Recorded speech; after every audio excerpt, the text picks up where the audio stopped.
Hello, everyone. Welcome to the Tibetan Language Institute's bonus lecture on the 37 practices of the Bodhisattva, verse 36. My name is George. I'm going to be running the PowerPoint today and also the Q&A at the end. Before we jump into the lecture and I introduce David, a little bit about the Institute itself and the work we do. For over 30 years, Lama David has guided thousands of students, empowering them to read Tibetan Buddhist prayers and texts. We teach Tibetan courses via Zoom now, from beginning Tibetan to reading actual texts in Tibetan.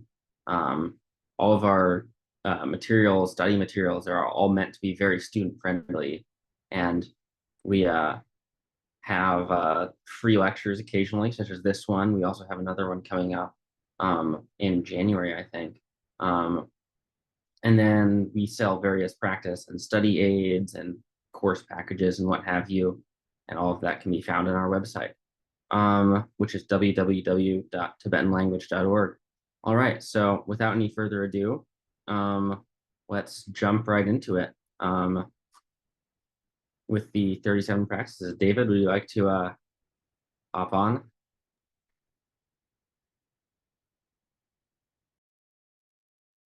Hello, everyone. Thanks, George, and Benta and Deanna behind the scenes. It's still morning here in Montana, so good morning, everyone, and good day wherever you are. I'm really happy to be with you today and glad that you're here. So thanks very much for tuning in.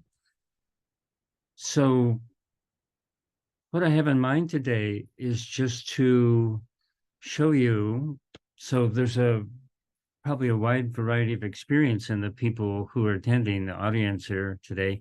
So one of the things I want to do is introduce people to how we read a Tibetan verse, a prayer, a little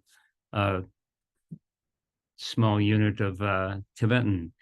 And so people that don't know, that have not tuned in before, to kind of give you an idea of how we work and also how the language itself works. And so the text we're going to use today, as George mentioned, is a famous mind training or mind purification text in the Tibetan Buddhist tradition. And the text is called The 37 Practices of the Bodhisattva. And it was written by a man named Nulchu Tokmé. He's referred to by a lot of different names, like many Tibetan people are. Gyalsé Tokmé. And there he is. So Gyalsé just basically is a word that, an epithet like Bodhisattva, that could be translated Bodhisattva. And Tokmé Zangpo is his name. And so you see that he was born in 1295 and lived until 1369. So this is a 14th century text. So this text has become extremely popular in all the different schools of Tibetan Buddhism. It's really a beautiful text. He's an amazing writer, and it has a beautiful message. It's part of the larger tradition that goes back to India, that was brought to Tibet by a great scholar saint named Atisha in the 11th century. And sometimes it's just called mind training or mind purification or lojong. So it's a part of that compassionate Mahayana Buddhist practice that was taught in India, for instance, has its roots in India, this attitude, this idea in terms of text in Shantideva's famous book, Engaging in the Practice of the Bodhisattva, or Introduction to the Life of the Bodhisattva, something like that. And then in Tibet, the first text that mentions mind training or lojong specifically is the 8 verses of mind training by Geshe Longri Tongpa. And so that one is regarded as the very short version, whereas the Shantideva one's the longer version. And then in the middle, we have our text that we're talking about today, the 37 practices of the Bodhisattva. So he begins like Tibetan texts generally do.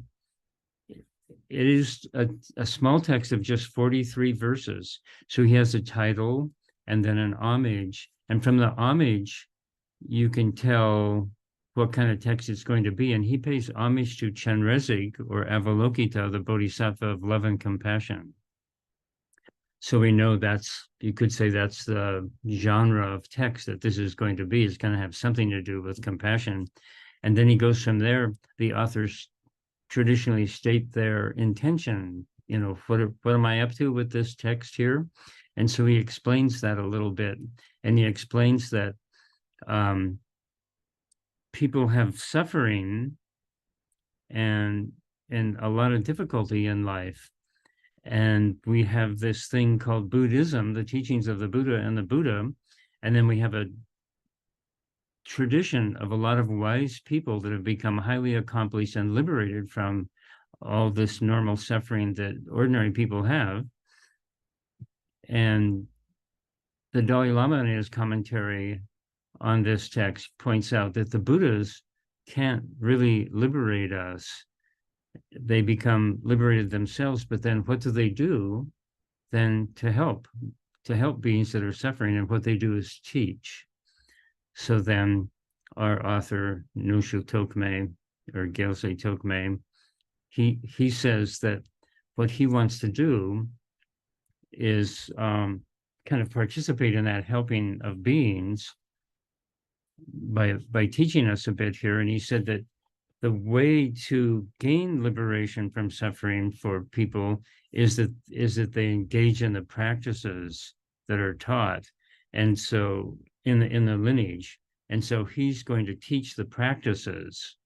So it's a very practical oriented text, and we change our mind, and by changing our mind, then we become liberated from the suffering. And so this is like a how-to manual written in these 42 little verses. So there's a couple intro verses and then a couple outro, you could say, and the main body of it is the 37 verses. And we're doing number 36 today. I thought that would be a good idea, even though it's got a couple of challenges in reading it. For one thing, it's poetry, and poetry is a little more difficult to read than prose, generally speaking. But what he does here is, in the first 35 verses, he gives the teaching progressively, stage by stage, on how to achieve liberation and actually how to ultimately achieve enlightenment. And then in 35, he does that thing that speakers sometimes do. So in the beginning, he told us what he's going to tell us, and then he tells us, and now in 36, he sums up what he just taught. And so that's what we're going to look at today, this little summary. Okay, so again, the 37 practices of the Bodhisattva by Gyalsé Tokmé, or Gyalsé Tokmé Zangpo. And so it's written in a form that's called shloka, S-H-L-O-K-A, and that means it has 4 lines, and each line in this particular shloka has 9 syllables. So there's the standard format of the shloka is that we'll have 4 lines always, and then however many syllables per line it has, that's going to be uniform throughout. So here, that's the way that the entire book goes. And so here in verse 36, we have the 4 lines, and then each line has 9 syllables. Okay, and so then in terms of the meaning, that's kind of a little bit about the layout and just a tiny bit about the syntax, and then the meaning, the semantics. The meaning kind of very, very often breaks into 2 parts in one of these 4-line shlokas. And so I call them part A and part B. And then part A would be the first 2 lines, and then part B would be the second 2 lines. And that's how this one works too. We'll see as we go along and then, reach the conclusion of the 4 lines. We'll see how they fit together like that. So let's begin. So here we have lines 1 and 2. They kind of go together, making up part A. But if we focus in now just on the line 1, so how I teach, Tibetan, like English, has a lot of homophones, words that sound the same but mean something radically different from each other. So we want to make sure that we're recognizing the words properly and not going too fast and jumping to, hasty conclusions. And so one of the ways that helps us avoid those pitfalls is to spell out the line. So that's what I like to do. So we spell out the line and then we read the line out loud. And working out loud is very, very helpful.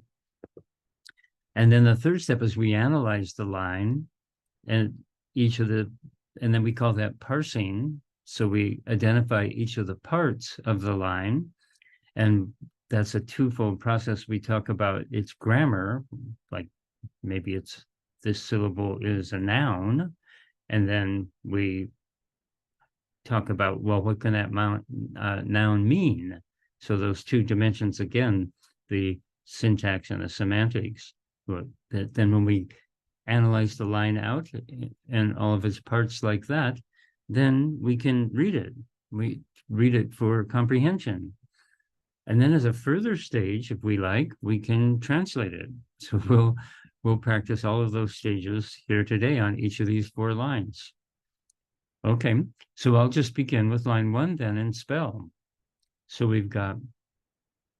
I know some people are very new, and so what I'm doing is spelling and pronouncing each syllable in the line, and the syllables are demarcated in Tibetan by a little dot. So we've got the complex of letters and then a dot, and the dot comes after each syllable. And then there's a vertical stroke at the end, vertical line at the end called a she, and the dot's called a tsek. So the dots and the vertical strokes, those are the only punctuation marks in Tibetan. They don't have such thing. They don't capitalize words, for instance, at the beginning of a sentence, and they don't have things like commas and semicolons and quote marks. Okay, but we'll see how they do some of that in their own way. Okay, so here we go, spelling line 1 of what we call 3736. That means the 37 practices of the Bodhisattva, and then verse 36. So here we go. Ma'o da naro do ra dor na ga na gong da shabkyu du sa patapa yata cha naro cho da ch la ma lam cha gigu chi ba yata ja drengbu j da j ka yata kya na kyang. There I've spelled the line. So I'll just point out that after the last syllable, we have the dot, the tsek, and the she both. That only occurs after this particular letter na, because if we put the she really close to the na, it might look like that final letter was a ba. But anyway, that's for the people that have studied a bit. So I've spelled it, and so now I read it out loud. So dor, na, gong, du, ch, lam, chi, j, kyang. Okay, there we've spelled it and read it. So let's look at the parsing table. So this is a table where we have parsed it, where we've analyzed it and identified the principal parts, we could say, of the line. And a line, just like English, a line isn't necessarily a complete sentence. It's just a line. Okay, so in the beginning, so then we've put it into boxes here, and we've put it into boxes following the meter. So this is really, really common with a 9-syllable verse that it will go 2, 2, 2, 3 in terms of its syllable count. So you see there's 2 dots in the first box, 2 dots in the second, 2 in the third, and then 3 in the last box. Okay, so going to the beginning then. So Tibetan is read left to right and top to bottom, like English and the European languages. I should go this way, left to right and top to bottom. Okay, so doorknob. So some of these little syllables we could spend a long time talking about because they're interesting and there's different subtle things going on, but I'll just speak in kind of a general way and give you the basics today. So Dorna is a little idiomatic expression, and an idiom that comes from a word that means that has the idea of doing its own thing. You know, so the English word idiot is related to the same word coming from the Greek, but originally didn't mean a stupid person. It just meant kind of well, like idiosyncratic. It was the same kind of idea, someone that does things in their own way. So often a literal interpretation of an idiom won't make much sense or won't convey the proper meaning. And so we have hundreds of cool idioms in English too. You know, people used to say that someone blew their stack, you know, like if you're just learning English, what in the world would that mean? Okay, anyway, this little idiom means in brief, or yeah, speaking shortly, you know, just in brief. And so the reason he's saying in brief is he's kind of subtly referring to the fact, well, I just taught you 35 verses about this way of life of the Bodhisattva, this mind training, this living altruistically for the benefit of others. And so now I'm just going to sum up the whole thing of what I was just talking about. So in brief, kind of like clearing his throat. And then next we have Gana Gong, Dashab Kudu, Gong Du. So there's a couple strange things in this line, and this is one of them. So gong is a word that can mean who, what, which, where, when, why, all by itself. And then we have to look in the context, at the context to see how we want to interpret it. I'm just taking a glance at the clock here so I don't take all of our time just on line one. And then du is a particular type of particle we call a Ladun particle.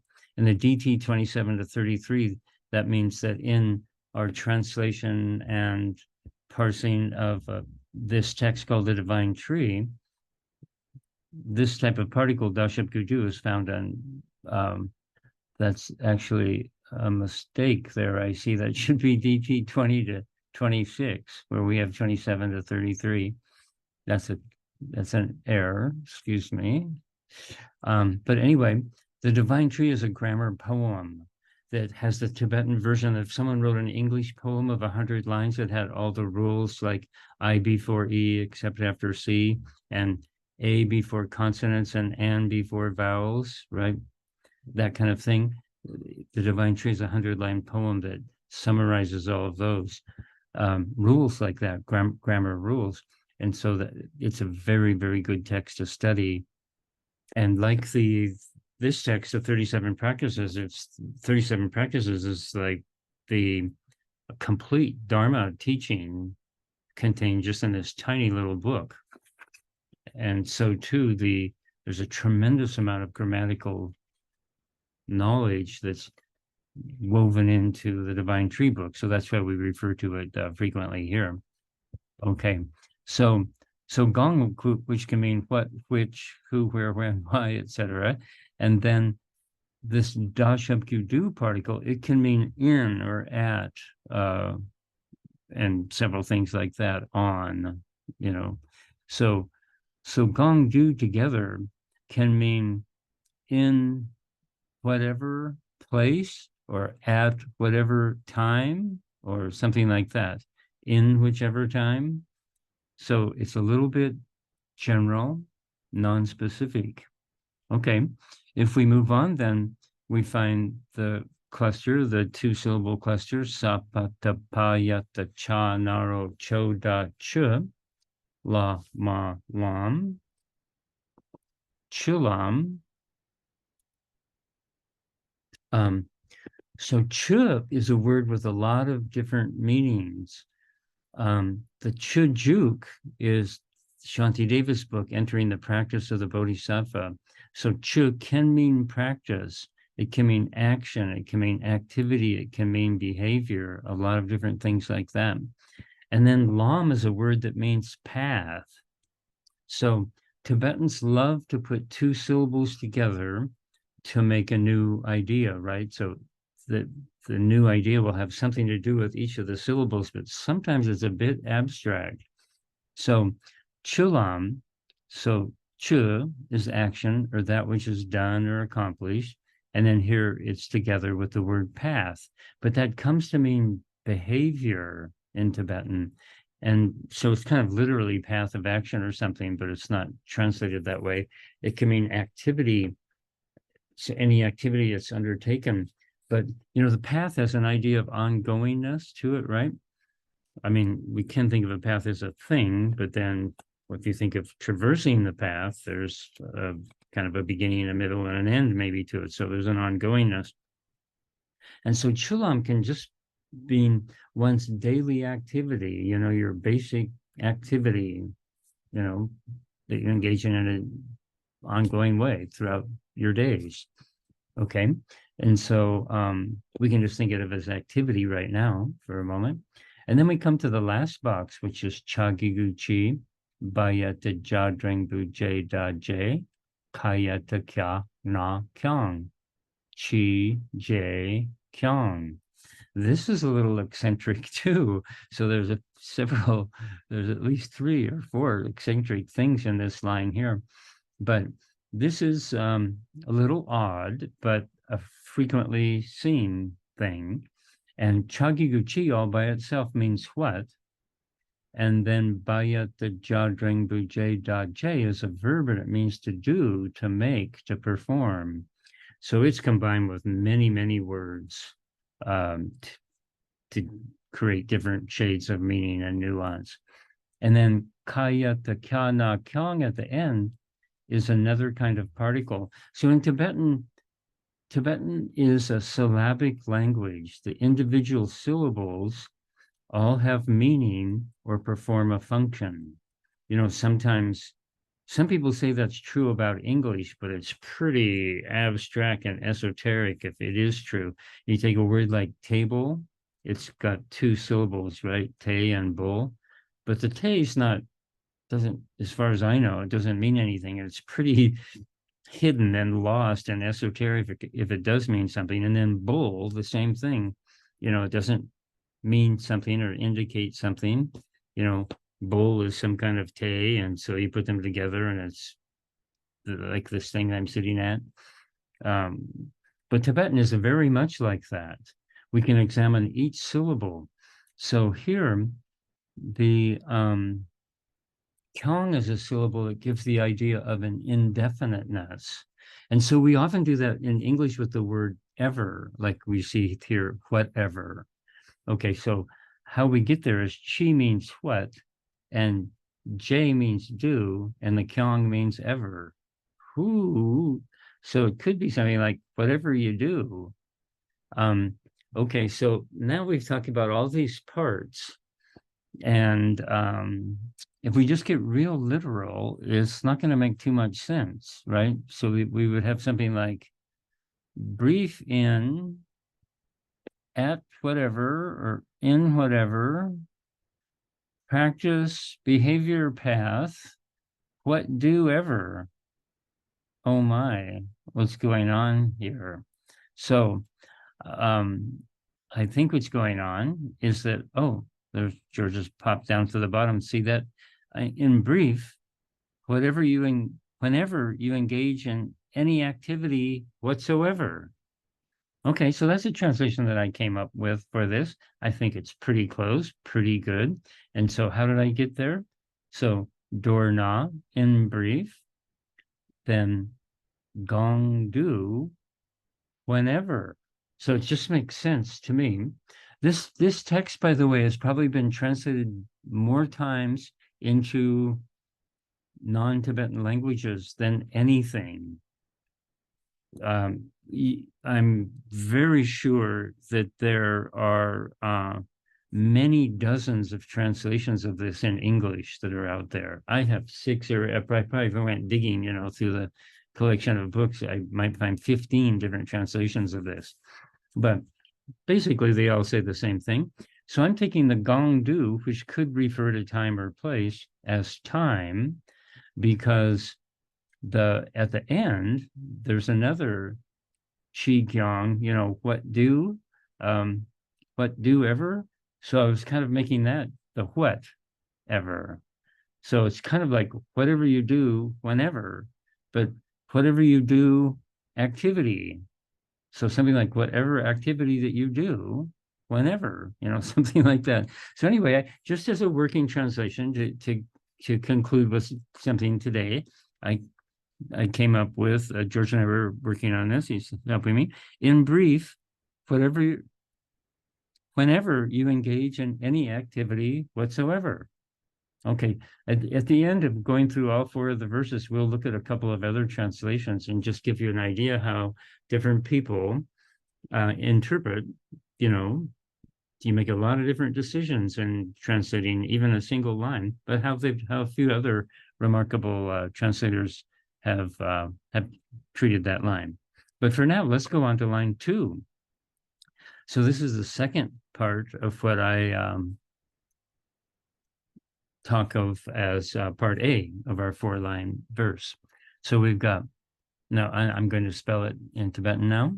Ra, na, rong, ga, gigu, gi, sa, drengbu, se, ma, sa, sem, ka, yatta, kya, gigu, ki, ga, o, na, sa, ne, sa, kata, ka, ba, sa, kab, cha, gigu, chi, a, o, da, rata, dra, ja, drengbu, je, sa, je. I spelled, now I'll read it.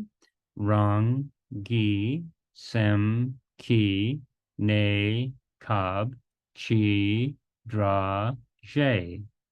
Okay, line 2. So when I first started teaching Tibetan, I was using a friend's correspondence course, actually Sarah Harding's correspondence course. And I saw all kinds of different things that I'd want to say it a little bit differently or present it a little bit differently. So I started making handouts, and the handouts turned into manuals to books. And so we have a series of grammar books that teach the fundamentals. The first one teaches how to read this script. And then we also have a separate series. And along with that, originally we had CDs and DVDs, but we also have flashcards for the vocabulary and the alphabet and things like that, set of flashcards with each of the 3 levels of grammar book that we have. And then we also started making translation workbooks to make it, because in Tibetan, all these lines would just be run together, packed tightly in a text. And they don't indent, they don't make paragraphs, So we make these things we call translation workbooks, where we take each of the lines like this and separate them out so you have room to take notes. And then in later editions of some of our readers where we've done like chapters from Shantideva I was mentioning, and that text, the 8 verses of mind training. And so they have a parsing section that looks like this, and then another page where you can take notes. So what we're trying to do is lower the barriers to learning Tibetan for people. And then we teach classes too. And so this is how we would go in a bit more advanced class, not a beginning level class. So I know some of you are just tuning in to see what it's like and what we do. So it's like you're dropping into a second year class, rather than first year class, second or third year class, maybe. Okay, so now let's look at the parsing box. Parsing is just based on that English word part, going back to probably a Greek word or Latin word for sure. Okay, and so now let's look at the parts, to get down to it. It's like maybe someone working on a car, if it's not running, they might have to take it apart, right? And see what's going on. Is there something broken in here? So now we take it apart. So we've got two syllables, two, two, two, right, in each of the first three boxes, and then three syllables in the last. And so you sometimes see, I don't know how this is sung actually, but you sometimes see that you encounter when the Tibetans sing, and they sing many, many things, that the way that they sing it kind of fits the verse like this, fits like, as we've got it blocked off in the parsing box, and then so does the meaning. Other times they sing in an eccentric, different kind of way, but many times they sing in a way that matches the meter that we have here laid out in the parsing box. Okay, so Rangi. So Rang is a pronoun, and it can mean self in as self is combined with like herself, himself, their self, myself, you know, it can mean all those different things. And then it can be like a noun, self too, or a pronoun rather. It can be a pronoun like that, or like an English suffix meaning self. And then so it can mean own. And then here it's combined with a little particle from the DT 27 to 33. That's gagi gugi. And that's a particle that the just basic translation it can be of, but it's a connecting particle that is going to connect this syllable wrong that precedes the second syllable gagi gugi with the syllable in the next box. So, but it can be, so rangi could mean of myself, but it could just mean my, right? Okay. And then moving to the next box, we have a really, really important word in the Dharma, and it's sa, dringbu, se, ma, sa, sem, followed by another one of these grammar particles, ka, yatta, kya, gigu, ki. So sem is a basic word for mind.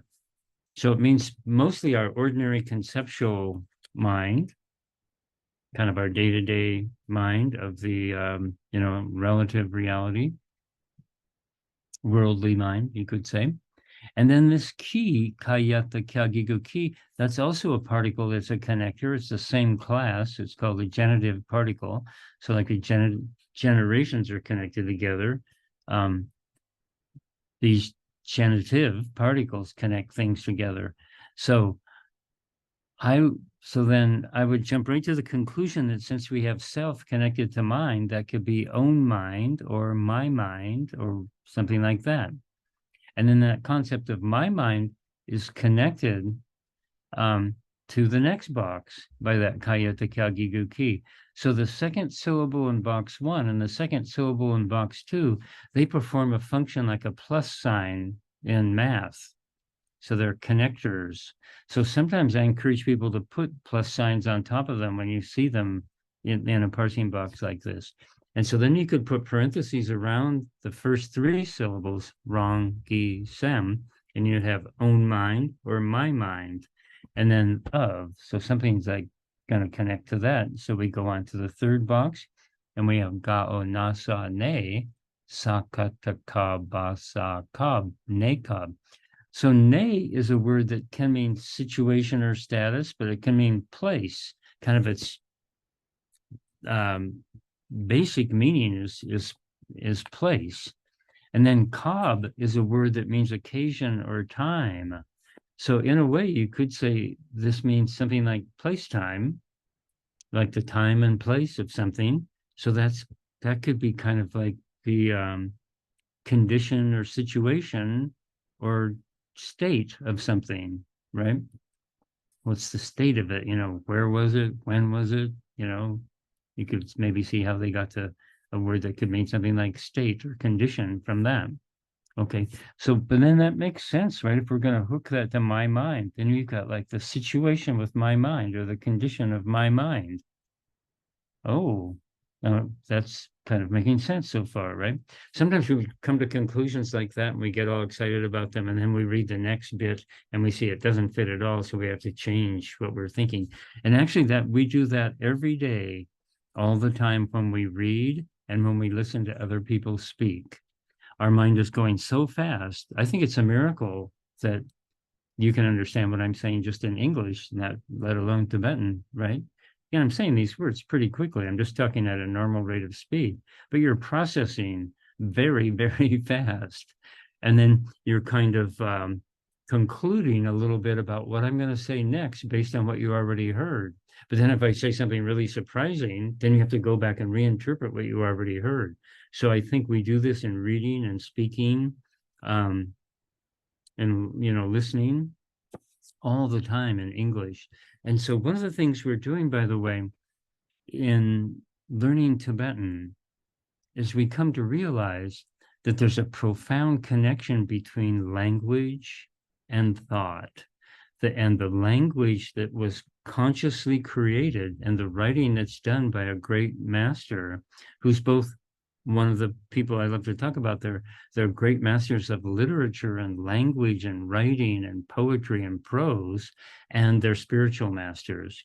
And so they're writing for that altruistic intention that they're talking about, and so they're trying to cause a liberative effect on our mind. They're trying to liberate our minds, but our minds are very, very set. Our ego is very entrenched and has very fixed ideas about the way things should be, even the way language should be and how people should talk and read and write, right? But anyway, one of the things that happens when we learn about the spiritual life is sometimes we're encouraged to meditate, to slow down and just take it easy and kind of maybe even step aside from that busy, rapidly thinking mind. It's like a robot or a monkey or something that's just going so fast. So when we engage in this process of learning Tibetan, then we have to slow way back down. We're actually becoming a child again. And the ego doesn't like that, but some of us are okay with that. So if you're playful and open-minded and flexible, it makes it easier to learn a language, but also it makes it easier to get free of our ego. But the point I want to make here is by slowing down like this, slowing down, take it easy, then we can see clearly. So sometimes I use the analogy or the simile of, it's like in the town where I am here, Missoula, Montana, we have bridges across the river. And if I ride across the bridge in a car, especially if I'm driving, so going one direction, like from south to north in the little town where we live here, if I look out the left window, the main bridge, I see the river. And there's some splashing waves there. And then beyond the river, there's a beautiful range of mountains. And one mountain in particular, I'm very fond of looking at.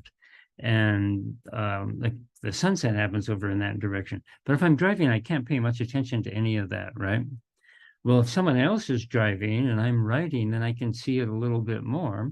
Or if I go on my bicycle, I can see more. And then if I walk and stop on the bridge, then I can see sometimes even fish or a beaver or a heron in the water, in the river. And then I can see the mountain I love to look at. I can look at the sunset, many more details, and it comes much more alive rather than, yep, that was the river, zoom. And so slowing down can be a really great idea, both spiritually, but then also in learning. So we slow down and look carefully, and we start to see, after a while, we start to recognize things as kind of magical and beautiful, the way they're structured and what they're saying, how they're putting it together, and then the meaning behind that. All of that, has time to kind of stew and seep, like cooking something beautiful, taking a long time to cook it, right? So anyway, by doing Tibetan like this, it slows that mind down, and then things can start to open up for us. And so this is one of the reasons that there's a conjunction, a confluence between studying the language and studying the teachings, the Buddhist teachings. They come together in this activity, actually. Okay. So Rongi Semgi Nakab. Oh, then the last box is another 3-syllable unit. Chi, Dra, Je. So this is the same Chagi Guchi that we had up above. So there's kind of a resonance happening between the lines. And then Dra means means like. And so like what? It can mean how, right? Chi Dra. And then this Je close quote part at the end. So what's happening here? It's a challenging thing, but an interesting exercise when you start getting used to it. You know, I saw this little clip of a woman talking about how she moved to Japan, not knowing a single word of Japanese and almost nothing about the culture, because she just wanted to live in a really different place and explore something really new that seemed beautiful, right? She knew a little bit about the culture, of course. And then she thought she was going to stay 7 weeks. And then when she was being interviewed, she'd been there 7 years.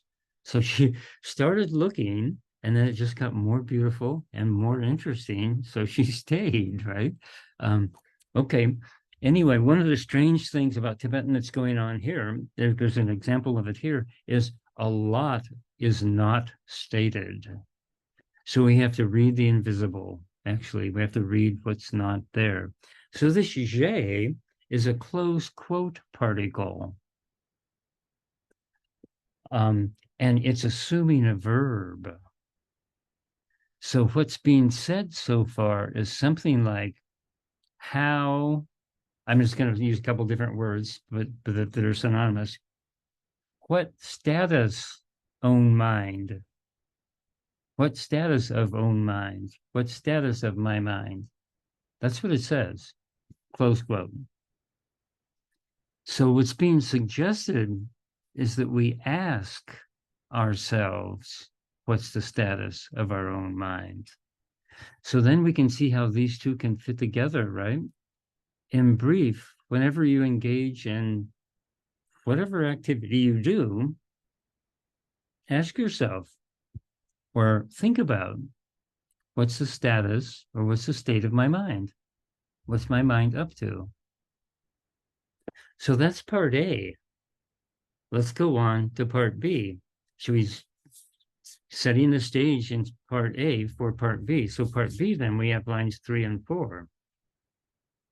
So line 3, I better move along. Ragata gayata gyashab gu na gun, dashab du, darata dra na dren, da na dong, shadringu she sa she, ba o jagi gu ji na jen, la data da na den, pa, yagi gu yi sa yi. I spelled, now I read. Gun, du, dren, dong, she, jin, den, pa, yi. The Dalai Lama was teaching this text of 37 practices, I think, in 2020, maybe it was 2020. And I was watching the video of him doing that. And he said, now on verse 25, that's the perfection of giving. And then 26 is the perfection of ethics. And he said, and went through boom, boom, boom, boom, boom. And that's the 6 perfections and moved on. So I'm going to have to do that a little bit too here now, like move on a little bit.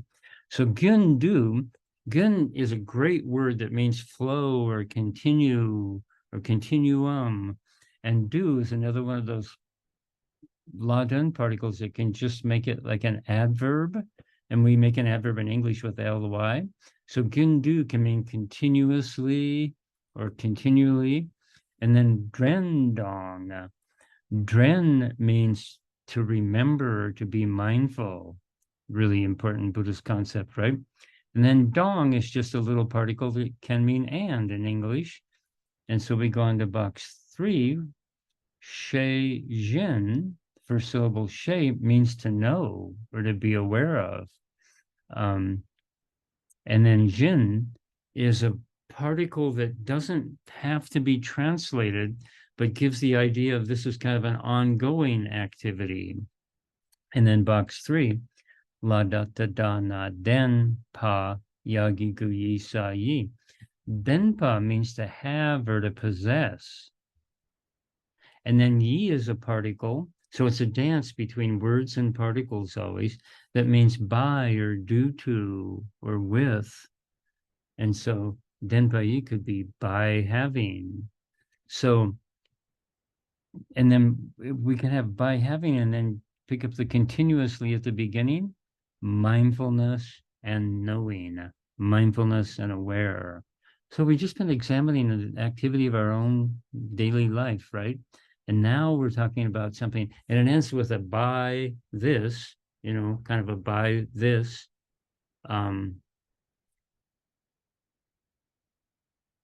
Right. So by having continuously remembrance or mindfulness and awareness, you could say, right? Okay, so by having them always, okay, then 4 comes the conclusion. And I often say that in dealing with the 37 practices, it's not 100% true, but except for 1 or 2 of the 37 verses, the whole teaching of a given verse is stated succinctly in line 4 of each verse. It's kind of a pretty cool thing that he's done.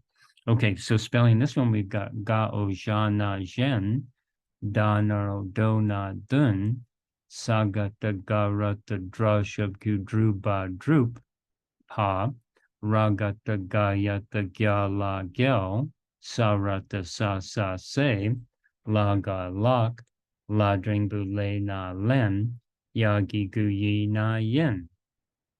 Then reading it, Zhen dun, drup pa, Gyalsé, lak len yin. Zhen dun is what this verse is about. It's what this text is about. And it's what all of Mahayana Buddhism is about. And you could even say all of Buddhism, but especially Mahayana Buddhism, the kind of Buddhism they have in Tibet. Zhen means other. So it can mean all kinds of others, another. And dun is meaning or benefit. So this is a mind training text about the topic of spiritual altruism. And it's all about the benefit of others. And then the next box, drup pa, means to accomplish. It can mean lots of things like to do, to engage in, to achieve, but to accomplish. And so then zhen dun drup pa, if we leave it in the infinitive, like it is in Tibetan, to accomplish the benefit of others, that becomes the subject.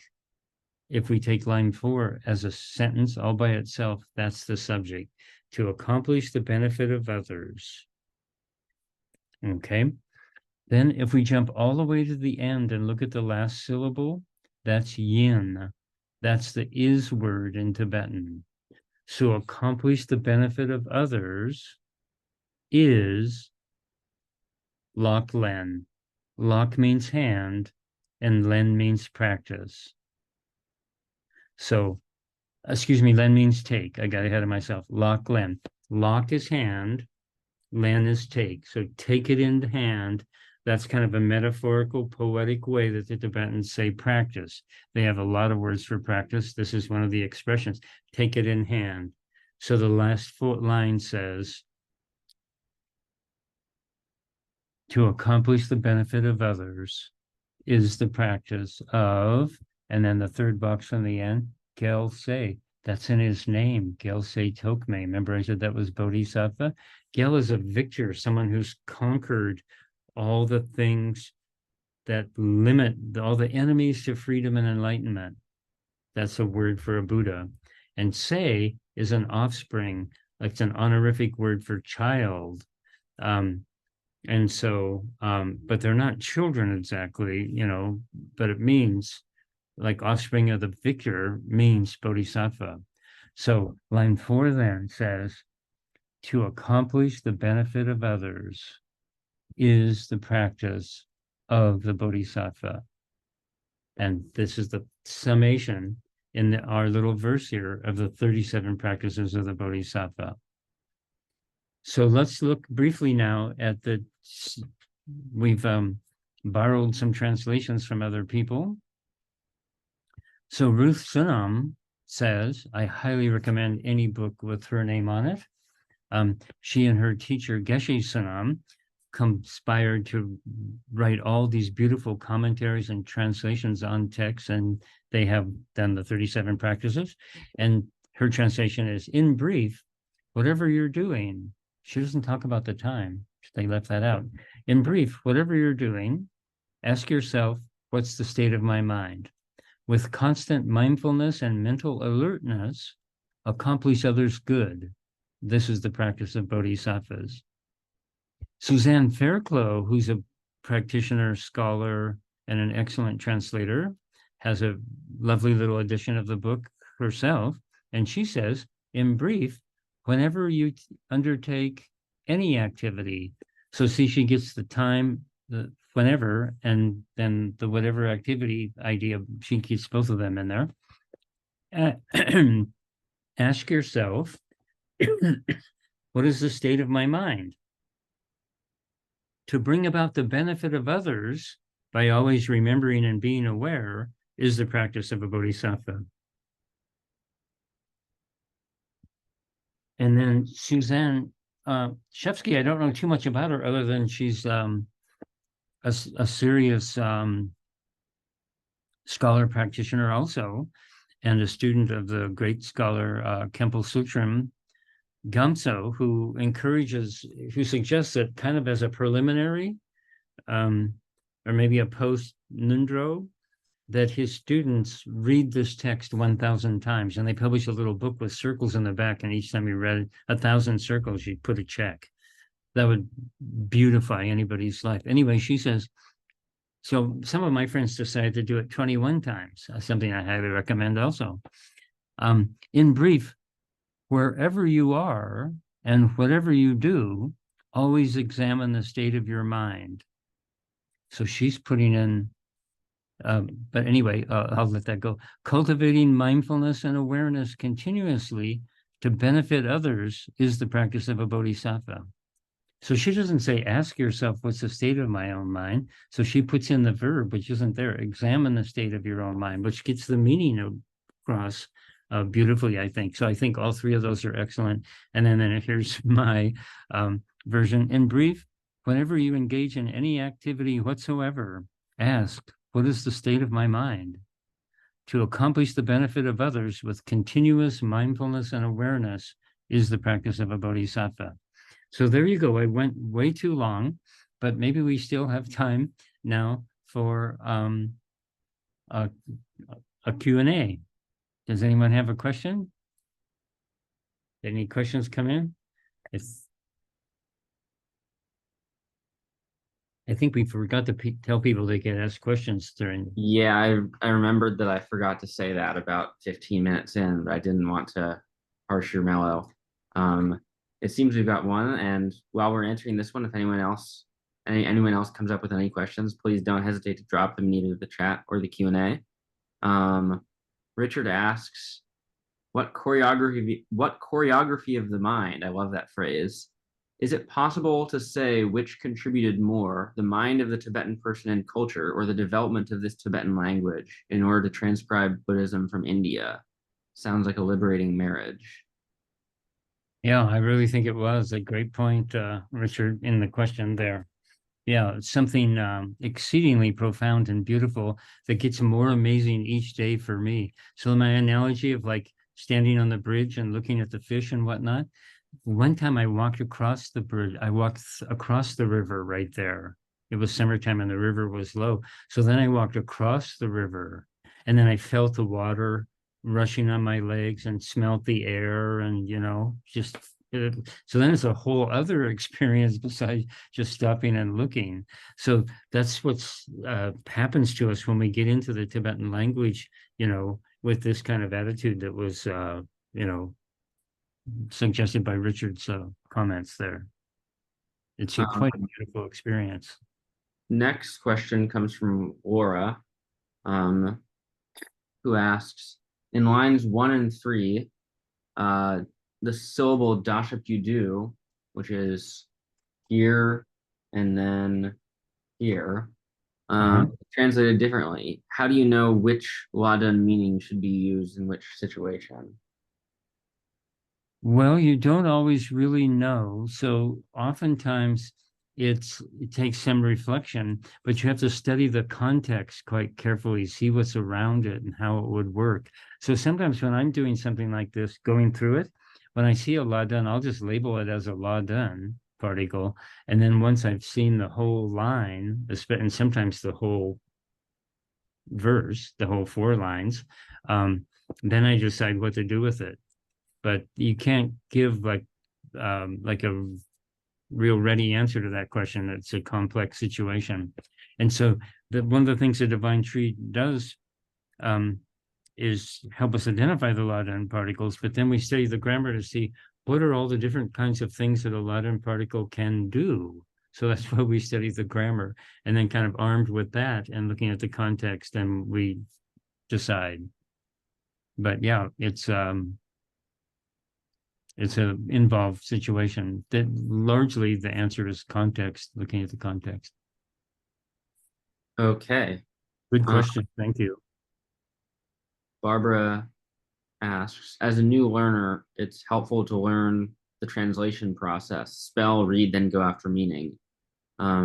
Any additional comments you can make about this process are most welcome. Okay.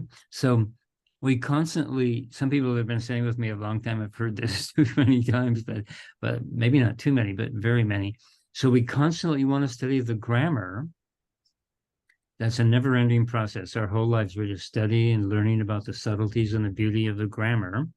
And then the same thing with the vocabulary. So first we learn a vocabulary when we're a kid, that's quite simple. This means this, but then later on we see there's other uses and meanings and of it. So the same thing, an ongoing study of the grammar combined with an ongoing study of the vocabulary and putting those two things together. And then a couple of other things. We want to continually study the culture. So we want to read books and learn more and more about the Buddhist teachings and the Tibetan culture, because the language is coming out of that culture, right? So the more we know about culture, the more we know about language. We want to keep doing that.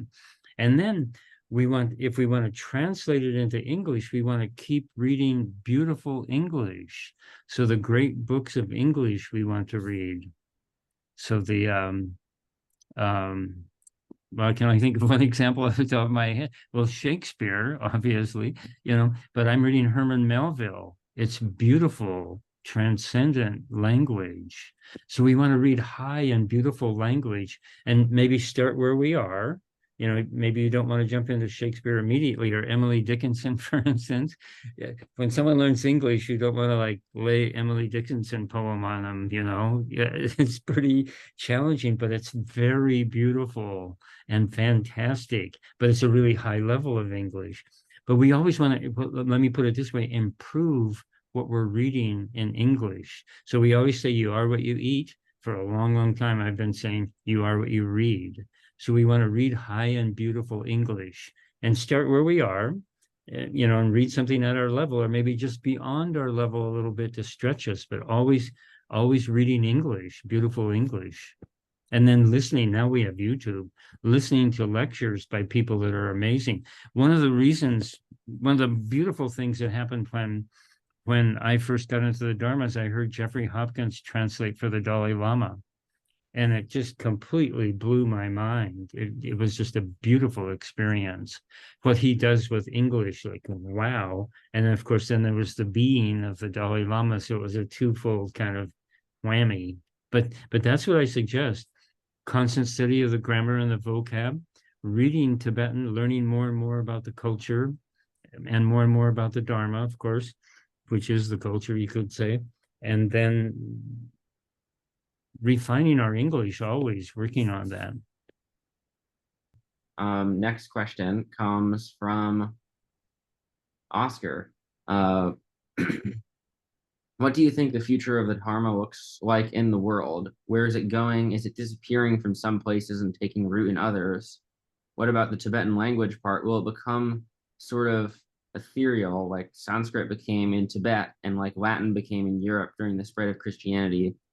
Maybe it would be better to just use loan words and try and write new stuff via the new language instead of getting lost in translating the old one. What are your thoughts? Well, I don't know what to say about that. I have no idea where it's going. I will say that both the Dharma and especially the Tibetan language are endangered. You know, the language obviously came from Tibet. It's not being taught there anymore. In fact, it's yeah, an extreme danger as a language. And so I'm a great believer in reading the classics of any tradition. So Shakespeare, not any time in the next century will Shakespeare become irrelevant, and in other words, it'll continually speak to our lives and inspire us and beautify our lives by listening to Shakespeare, you know, by reading him or going to a play. And the same is true of the classics of the Tibetan tradition. They're very beautiful and speak to our hearts in the most meaningful and inspirational way and helpful way in these crazy times. So, and then that's not to say that things in other languages, you know, like English and new things that are happening there are beautiful and important too. But we always want to keep that. I believe in lineage and keeping connection, you know, with our roots.